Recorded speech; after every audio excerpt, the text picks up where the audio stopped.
السلام علیکم ورحمۃ اللہ وبرکاتہ۔ آج ہم سورہ بقرہ کی آیت نمبر 173 سے لے کے آگے ہم سٹارٹ کریں گے۔ تو سب سے پہلے ہم اس کی تلاوت سن لیتے ہیں۔ انما حرم عليكم الميتة والدم ولحم الخنزير وما أهل به لغير الله فمن اضطر غير باغ ولا عاد فلا إثم عليه إن الله غفور رحيم ان الذين يكتمون ما انزل الله من الكتاب ويشترون به ثمنا قليلا اولئك ما ياكلون في بطونهم الا النار ولا يكلمهم الله يوم القيامه ولا يزكيهم ولهم عذاب اليم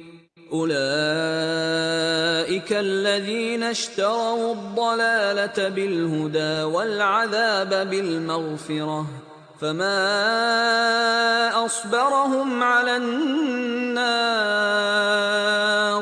ذلك بأن الله نزل الكتاب بالحق وإن الذين اختلفوا في الكتاب لفي شقاق بعيد ليس البر أن تولوا وجوهكم قبل المشرق والمغرب ولكن البر من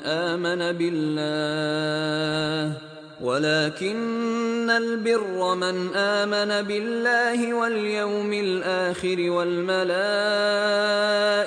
والكتاب والنبيين وآتى المال على حبه ذوي القربى واليتامى والمساكين وابن السبيل والسائلين وفي الرقاب وأقام الصلاة وآتى الزكاة والموفون بعهدهم إذا عاهدوا والصابرين في البأساء والضراء وحين البأس أولئك الذين صدقوا وأولئك هم المتقون۔ ہم اس کے ترجمے اور تفسیر کی طرف چلتے ہیں۔ تھوڑا سا تمہید کے طور پر میں پہلے بتا دوں تو کیا چل رہا تھا کہ تیسری فصل کا آغاز ہوا تھا سورہ بقرہ کی۔ تو اس تیسری فصل میں اب جو توجہ یا جو ڈائریکشن ہے وہ ان مسلمانوں کی طرف ہے جو اب ایمان لا رہے ہیں، اور ایمان لانے کے بعد ان کو جو احکامات دیے جا رہے ہیں، ان کو پہلی بنیادی باتیں بتائی گئی ہیں۔ اور بنیادی باتوں میں کل ہم نے تھوڑا سا ریوائز کیا تھا یا ایک ایک آیت کے ڈیٹیل میں گئے تھے۔ تو آج اب اس سے ہم ہائی لیول پڑھیں تو سمری پڑھیں تو اس میں کیا باتیں پتہ چلی تھیں کہ جب وہ تیسری فصل کا آغاز ہوا ہے تو ایمان والوں کو پھر کیا کہا گیا۔ توحید سے پھر اس چیز کو سٹارٹ کیا تھا۔ توحید سے مطلب کہا تھا کہ بھئی اب تمہارا خدا ایک ہی خدا ہے اور اس رحمان و رحیم کے سوا کوئی اور خدا نہیں ہے۔ تو سب سے بنیادی بات جو ایمان لانے والوں کی پھر سٹارٹ یہی ہوگی۔ اور اس کو پہچاننے کے لیے پھر کیا کہا گیا تھا کہ اگر اب تم اس کو جاننا یا تمہیں کوئی نشانی چاہیے تو پھر سب سے پہلا میسج کیا دیا گیا کہ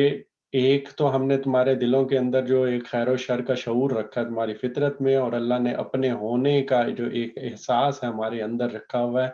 جس سے یہ تلاش شروع ہوتی ہے، تو اس کو استعمال کرو۔ اور پھر ساتھ جو ہم نے تمہیں عقل دی ہے اور ارادہ اختیار دیا ہے، اب اس کو استعمال کرتے ہوئے یہ جو اس دنیا میں نشانیاں تمہارے لیے رکھ دی گئی ہوئی ہیں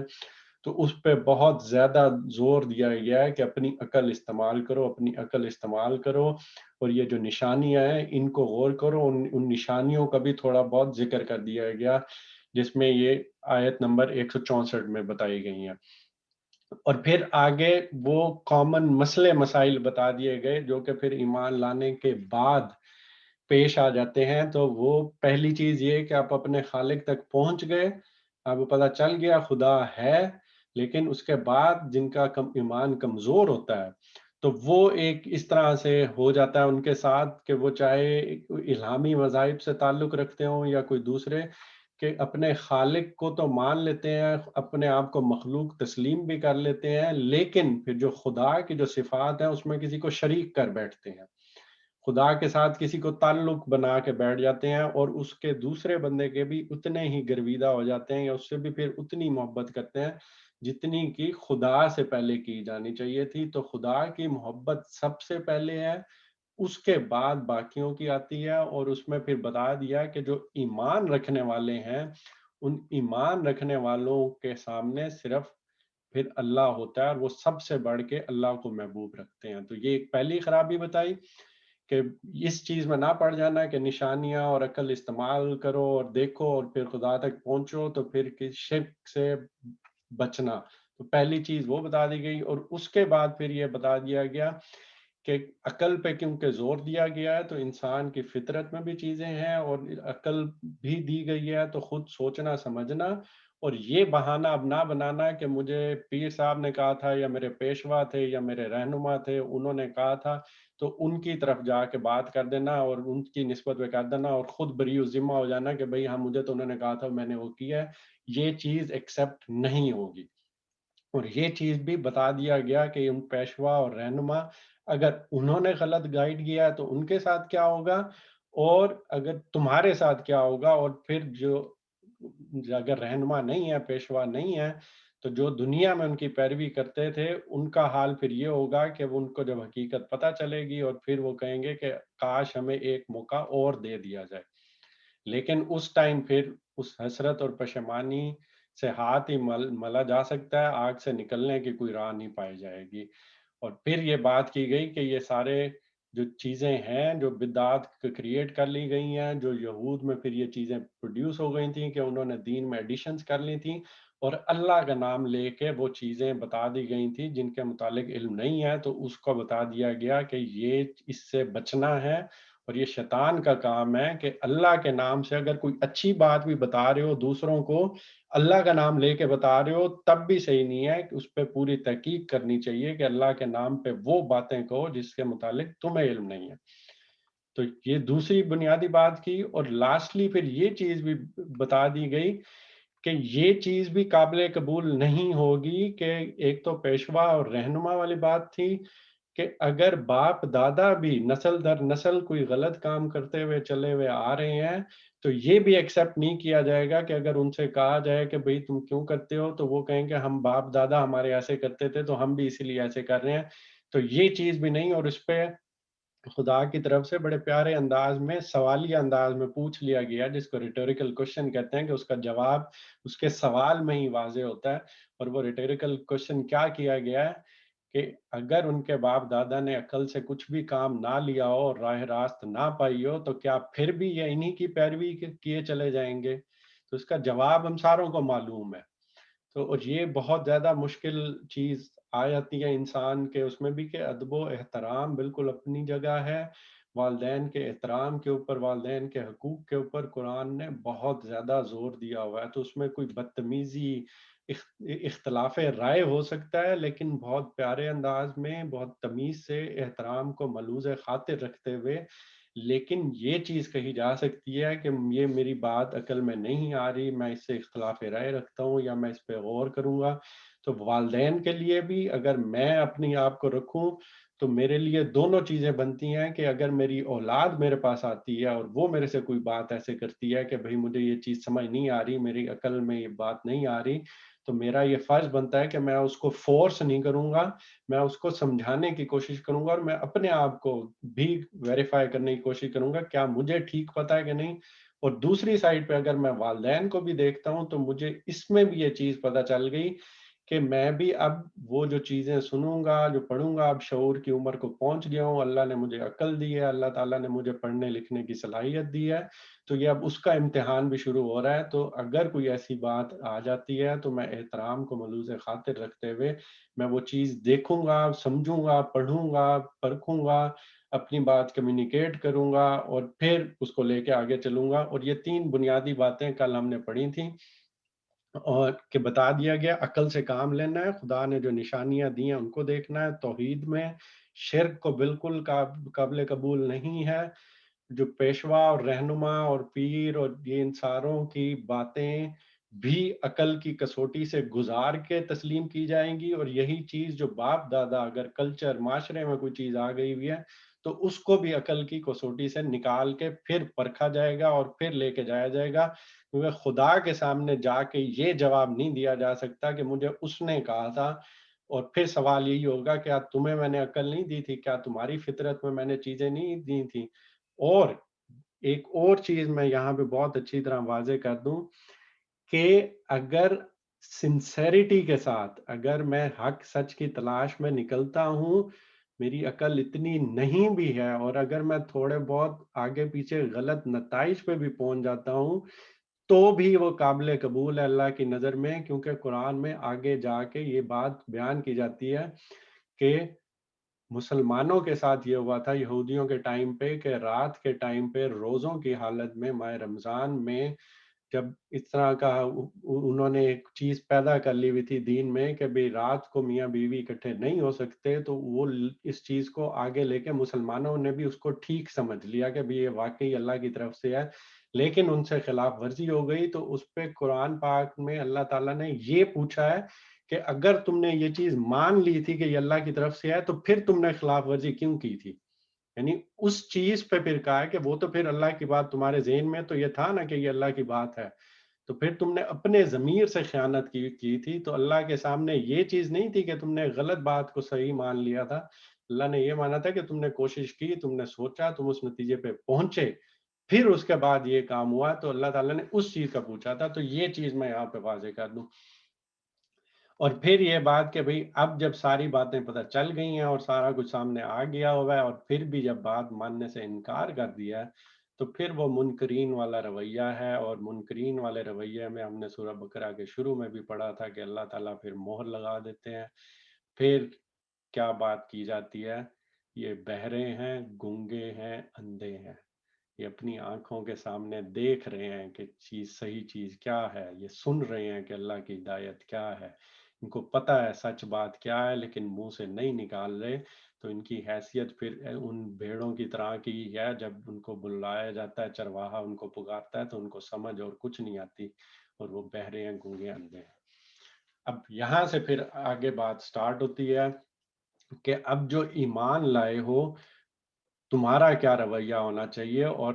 بات کی گئی تھی کہ حقیقت میں اگر تم صحیح معنوں میں، یہ نہیں کہ صرف الفاظ منہ سے کہتے ہو میں ایمان لے آیا، میں نے یہ کر لیا، حقیقت میں اگر تم اللہ کی بندگی کرنے والے ہو تو جو پاک چیزیں، اب حلال و حرام والا ٹاپک سٹارٹ ہو رہا ہے کہ جو پاک چیزیں طیبات ہیں ہم نے تمہیں بخشی ہیں، انہیں بے تکلف کھاؤ اور اللہ کا شکر ادا کرو۔ اور یہ وہ والی بات ہے کہ اللہ تعالیٰ کو اس طرح سے آ کے کیوں کہنا پڑا، یہ یہود کے ساتھ بہت بڑا مسئلہ بن گیا ہوا تھا کہ یہود نے بہت ساری چیزوں کو خود ہی حرام کرا دے دیا ہوا تھا، دین میں ایڈیشن کر دی تھی، اللہ کے متعلق ایسے باتیں کر دی تھیں جن کا تعلق اللہ سے تھا نہیں، اور یہی چیز معاشرے میں پھر آگے بہت بڑی بحث کا معاملہ بن جاتا ہے کہ باپ دادا سے یہ چیز چلتی ہوئی آ رہی ہو کہ یہ حرام ہے، اونٹ نہیں کھانا، اونٹ حرام ہے، تو اب اللہ تعالیٰ کی بات کو سننے پہ ایمان والوں کو کہا جا رہا ہے کہ وہ طیبات میں سے ہے، تم اس کو کھا سکتے ہو، اگر تم اللہ کی حقیقت میں بندگی کرنے والے ہو تو وہ پاک چیز ہے، انہیں بے تکلف ہو کے کھاؤ۔ تو ایک طرف معاشرہ کھڑا ہو گیا، ایک طرف باپ دادا، ایک طرف یہود اہل کتاب، وہ ساری چیزیں، اور دوسری طرف اللہ تعالیٰ کھل کے یہ بات کر رہے ہیں کہ وہ تم کھا سکتے ہو۔ اب اس سے اگلی آیت کے بارے میں اسے پڑھنے سے پہلے تھوڑا سا واضح کر دوں کہ جو قرآن جو اللہ تعالیٰ نے بھیجا ہے اس کا بنیادی مدعا کیا ہے، کیونکہ اللہ تعالیٰ نے فطرت میں تو خیر و شر کا شعور ہمارے اندر رکھ دیا ہے، ہمیں کلیئر پتہ چل جاتا ہے کہ کچھ باتوں میں کہ یہ صحیح بات ہے اور یہ غلط بات ہے، اور اللہ نے اپنی جو خدا ہونے کا اور اپنے معبود ہونے کا جو ایک وہ بیج ہے وہ بھی ہمارے اندر بو دیا ہوا ہے،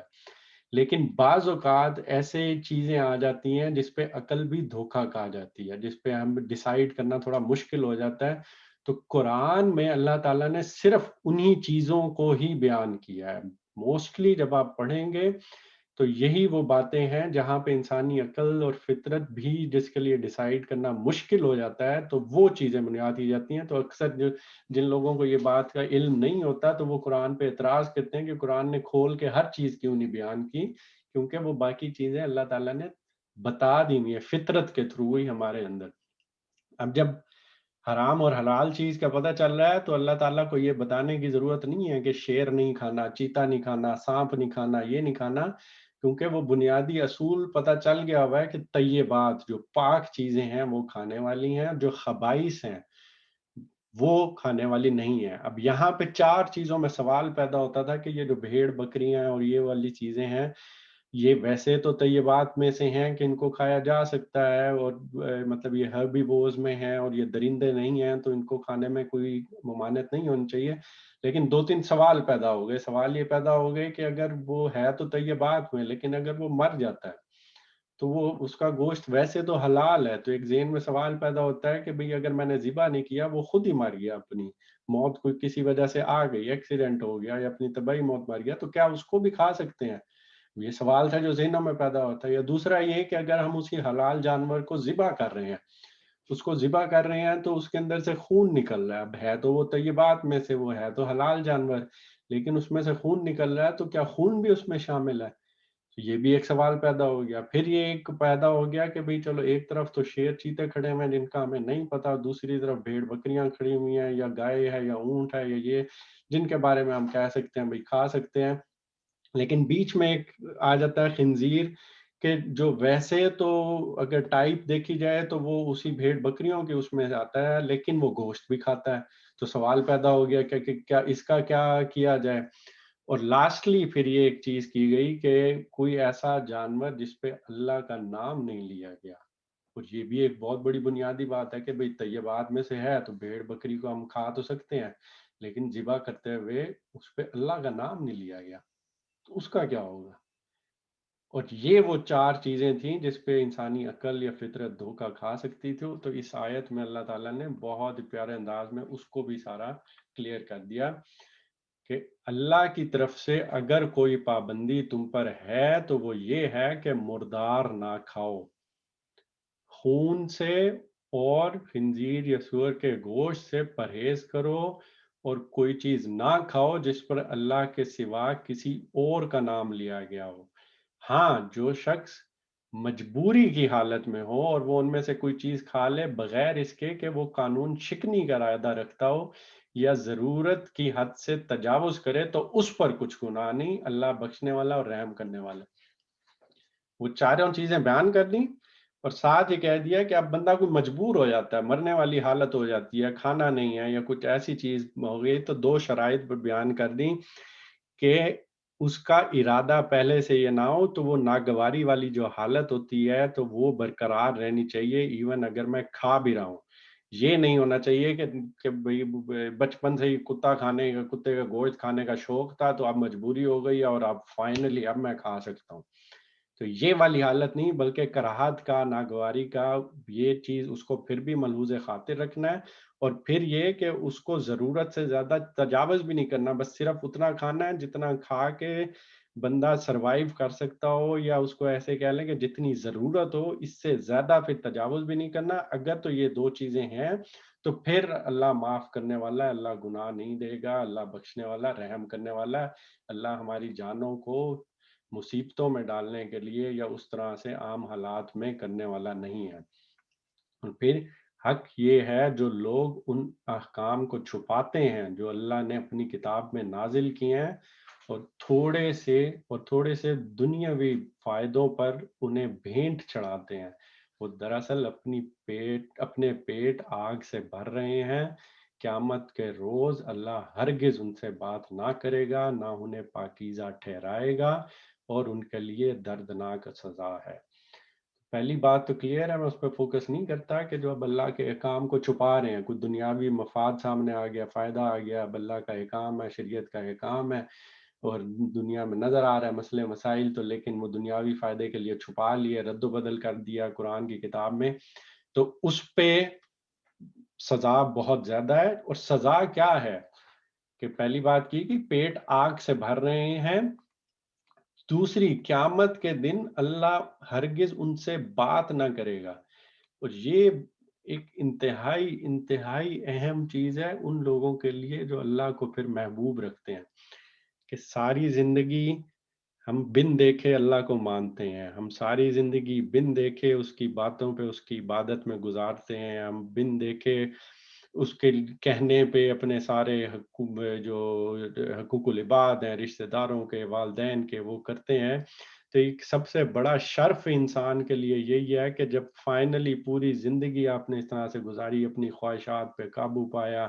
اپنی چیزوں کو قربانی دی، اور یہ سارا کچھ کرنے کے بعد اینڈ پہ اب وہ موقع آ گیا کہ اب پردہ ہٹایا جائے گا،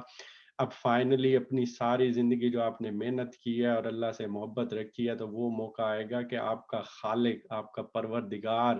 آپ کے ساتھ کلام کرے گا۔ اتنا بڑا شرف ہے، اور اللہ تعالیٰ نے کہا کہ جنہوں نے اب میرے قول کو جو میں نے کہا تھا، کتابوں میں بیان کیا تھا، اس کو انہوں نے چینج کیا ہے، اور دنیاوی فائدوں کے لیے، اتنے حقیر فائدوں کے لیے اس نے اس چیز کو، میری بات کو چینج کیا ہے، تو اللہ تعالیٰ اس بندے کو اس شرف سے ہی محروم کر دے گا کہ اللہ اس سے ڈائریکٹ ہم کلام ہو۔ اور یہ بہت بڑی سزا ہے اگر سمجھی جائے کہ اپنے خالق، آپ کا خالق، آپ اس سے بات یا ہم کلام ہونے کا اس سے شرف ہی نہیں پاؤ گے پھر اس ٹائم پہ، اگر خدا کی باتوں میں کچھ چیز اوپر نیچے کر دی جاتی ہے اور اس میں جان بوجھ کے کوئی تحریفات کر دی جاتی ہیں۔ اور اگلی بات کیا کی ہے، نہ انہیں پاکیزہ ٹھہرائے گا، اور یہ اس طرف ریفرنس جاتا ہے کہ جب ایک بات کی جاتی ہے کہ ہم اگر مومن ہیں، ایمان لانے والے ہیں اور ایمان لائے ہیں اور کچھ کمی بیشیاں رہ گئی ہیں،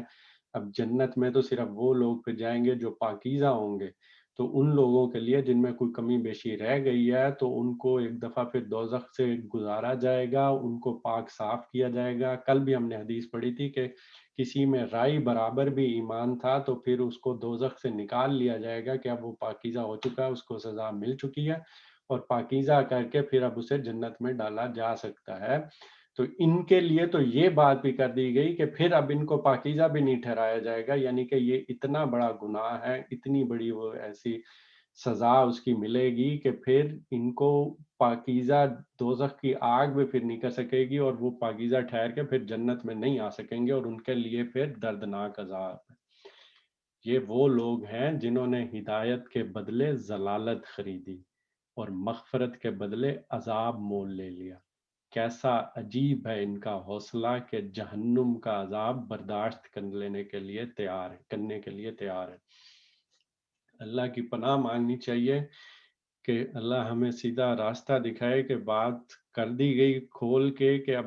ارادہ اختیار تو میں نے تم لوگوں کو دیا ہے، تمہارے سامنے اب ہدایت بھی کھول کے سامنے آ گئی ہوئی ہے کہ کیا چیز ٹھیک ہے، کیا چیز غلط ہے، لیکن اب سارا کچھ کلیئر ہونے کے باوجود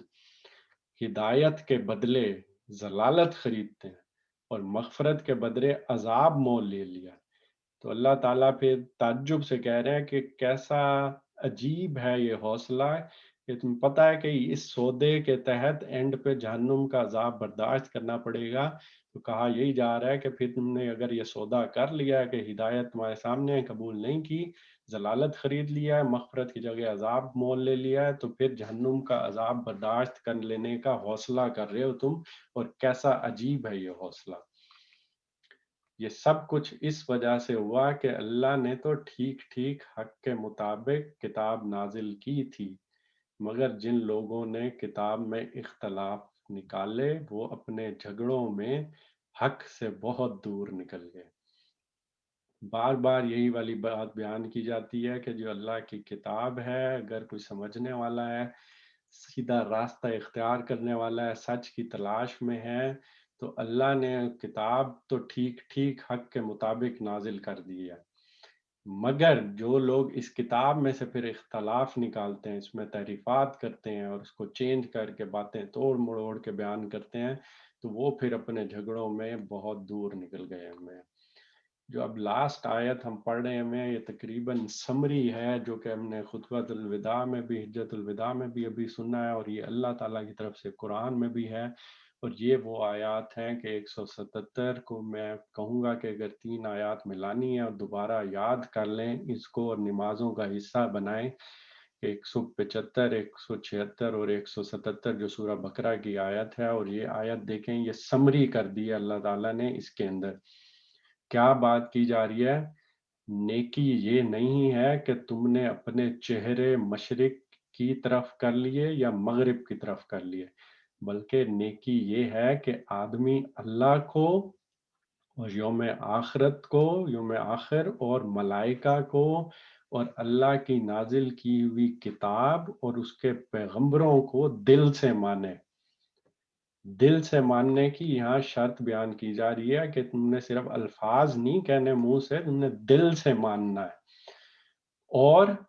اللہ کی محبت میں اپنا دل پسند مال رشتہ داروں اور یتیموں اور مسکینوں اور مسافروں، مدد کے لیے ہاتھ پھیلانے والوں اور غلاموں کی رہائی پر خرچ کرے. یہاں پہ بھی اسپیشلی اللہ تعالیٰ کو مینشن کرنا پڑا ہے کہ یہ جو مال جس کو تم پسند کرتے ہو، اور ہر ایک کو پتہ ہے، ہر کوئی اپنے گریبان میں جھانک کے دے سکتا ہے، کسی کی ایک دوسرے کی طرف ہمیں کہنے کی ضرورت ہی نہیں ہے کہ جو مال کو اکٹھا کرنا، مال کا اپنے پاس ہونا، ایک سیٹسفیکشن ملتی ہے، بندہ زیادہ سے زیادہ مال جمع کرنے کی کوشش کرتا ہے. اور اللہ کیا کہہ رہا ہے کہ اگر تمہارے دل میں اللہ کی محبت ہے تو اللہ کی محبت میں جو مال کی محبت ہے تمہارے، اس کو تم نے پھر رشتہ داروں پہ خرچ کرنا ہے. ترتیب سے بتایا، یعنی کہ رشتہ داروں میں سب سے پہلے والدین کا حق آ جاتا ہے، پھر والدین کے بعد جو باقی عزیز و اقربا ہیں، یتیموں پر، اس کے بعد یتیموں کا، مسکینوں کا، مسافروں کا،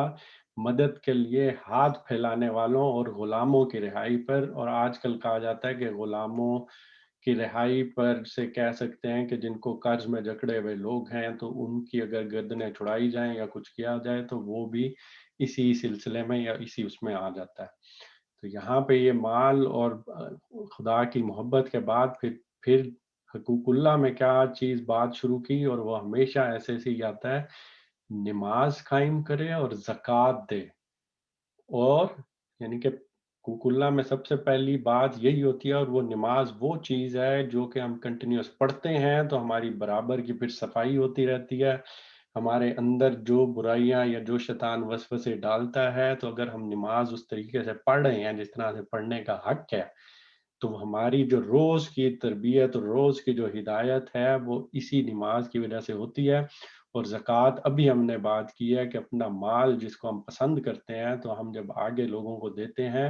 تو یہ پھر منیمم جو مال ہے وہ دینا، وہ زکوٰۃ ہے، جس کے بعد پھر سزا ہے. تو یہ دونوں چیزیں بیان کر دیں، اور پھر آگے بات کر دی کہ اب نیک لوگ کون سے ہیں. نیکی کی تو ہم نے بات کر دی. نیک لوگ وہ ہیں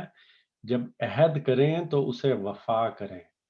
یہی وہ بات ہے جو کہ ہم لوگ عام زندگی میں اس کا خیال نہیں کر پاتے، کہ ہم عہد کرنے کو سمجھتے ہیں کہ جی پرومس کرنا ہے، جیسے ہاں ہینڈ شیک کر کے ہاں پرومس یہ میں کروں گا. عہد وہ ہے جب ہم کوئی بات منہ سے نکالتے ہیں، ہم کسی کے ساتھ کہتے ہیں کہ میں یہ کروں گا، تو ہم ایک طرح سے عہد کر رہے ہیں. یہ اللہ کا بھی ہمارے ساتھ عہد ہوتا ہے، یہ بندوں کا بھی ہمارے ساتھ عہد ہوتا ہے، والدین کا یا کسی نہ کسی سلسلے میں غلاموں کا یا گھر میں کام کرنے والوں کا، ہمسایوں کا، رشتہ داروں کا. تو آپس میں ایک قسم کا ہم لوگوں کا عہد ہوا ہے کہ ہم نے ان کے حقوق پورے کرنے ہیں یا وہ ساری چیزیں کرنی ہیں. اور پھر جو اگر منہ سے بات نکالتے ہیں تو کتنی سوچ سمجھ کے نکالنی ہے کہ وہ نیک لوگ پھر وہ ہیں جب وہ عہد کرتے ہیں، جب وہ بات کرتے ہیں تو پھر وہ پوری کرتے ہیں. اور اسپیشلی پھر اس کے بعد جو وہ چیزیں بتائی گئی ہیں کہ جو متقی لوگ ہیں، یعنی کہ نیک لوگ، متقی اور جو راست باز لوگ ہیں، وہ کون ہیں؟ جو اور پھر وہ تنگی اور مصیبت کے وقت میں، جب ان کے پھر امتحان چل رہا ہے، جب ان کے پھر زندگی تھوڑی سی تنگ کر دی گئی ہے، جب ان کو مصیبت دے دی گئی ہے، اب وہ بیماری کی صورت میں ہو سکتی ہے، وہ مالی صورت میں ہو سکتی ہے، وہ کسی عزیز و اقارب کی طرف سے کسی چوٹ کی صورت میں ہو سکتی ہے، وہ کسی بھی انداز میں کوئی بندہ ہمارے آس پاس کے سرکل میں جسے ہم بہت پیار کرتے ہیں وہ رخصت ہو جاتا ہے، وہ اللہ کے پاس چلا جاتا ہے. تو یہ ساری وہ مصیبت اور تنگی اور بیماری اور اس طرح کی چیزوں میں، اور پھر حق و باطل کی جنگ میں، یعنی ایک تو جنگ باہر جا کے لڑی جاتی ہے، جب جنگ کا موقع آیا جائے تو یہاں پہ شاید دونوں والی چیزیں ہو سکتی ہیں کہ اب حق و باطل کی جنگ بھی جو ہمارے اندر چلتی رہتی ہے اس میں پھر صبر کرتے ہیں،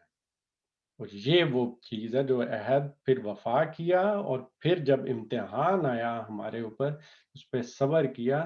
تو صاف پھر کہہ دیا گیا کہ یہ ہیں راست باز لوگ اور یہی لوگ متقی ہیں۔ یعنی اللہ تعالیٰ نے پھر کلیئر کٹ بات بھی کر دی،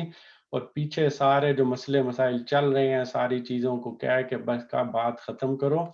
سمری اگر کرنی ہے تو یہ جو چھوٹی چھوٹی چیزوں پہ جن پہ لڑ رہے ہو کہ جی قبلہ کی ڈائریکشن یہ ہے، یہ بدعات ہیں، یہ ہے، یہ حرام ہے، یہ حلال ہے، کیا چیز، سب کچھ چھوڑو۔ میں یہ بتا دیتے ہیں کہ عیسائی تم اگر مشرق کی طرف نماز کر رہے ہو اور مغرب کی طرف یہود اگر تم کر رہے ہو تو نیکی صرف یہ نہیں ہے کہ تم نے رخ ادھر ادھر کر لیا۔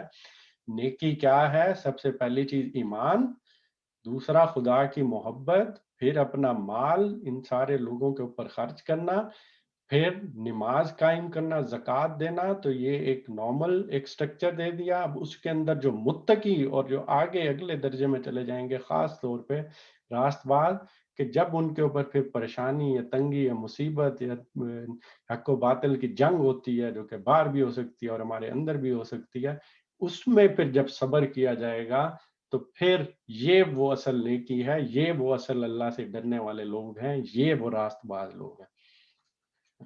اللہ تعالیٰ سے دعا ہے کہ ہمیں یہ ساری چیزیں سمجھنے، اچھی طرح سے اس کے اوپر پوری طرح سے عمل کرنے